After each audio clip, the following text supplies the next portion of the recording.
All right, let's be real.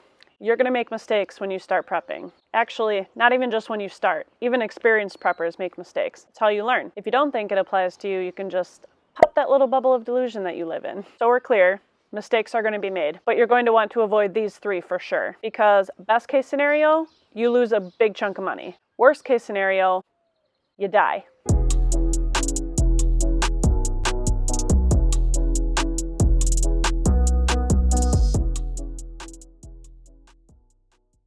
All right, let's just get right into it. I started prepping a little over 6 months ago.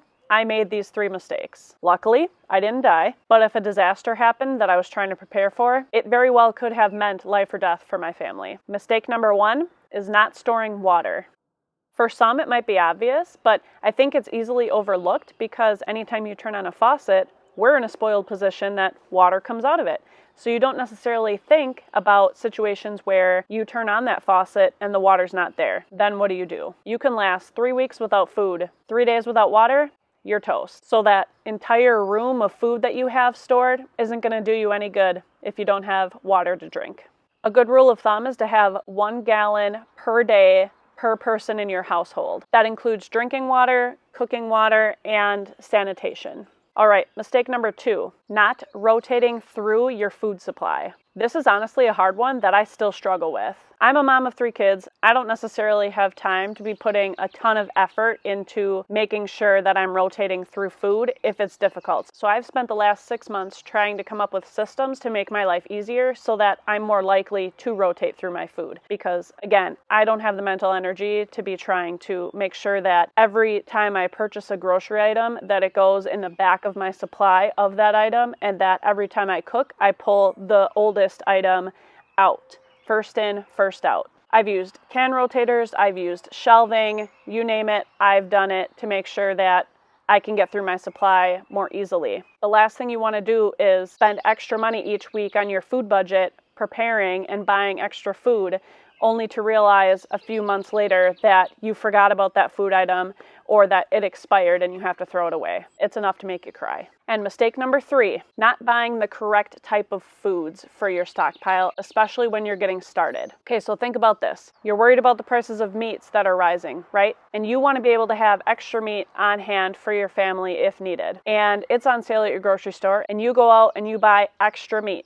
Okay, you store that in your freezer. Prepping is all about being prepared for situations that we don't necessarily know are going to happen. We can't predict if it's going to be an earthquake, a tornado, a flood, a nuclear bomb, you lost your job. Like, there's so many different scenarios of emergencies that could happen, and you need to prepare yourself for the broadest amount possible. So you have that meat in your freezer. The emergency that happens next week is the power goes out. You don't have a generator.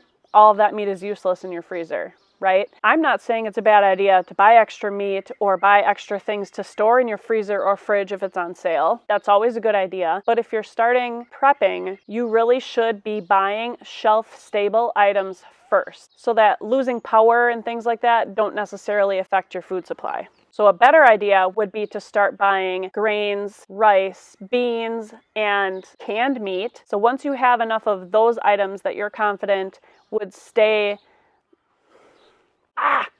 Once you have enough of those items, then I would focus more on your freezer and then on your refrigerator. To go further on that, if you're really getting started with prepping too, to make sure that you've covered all the different types of scenarios, what if you don't have a means of cooking without electricity?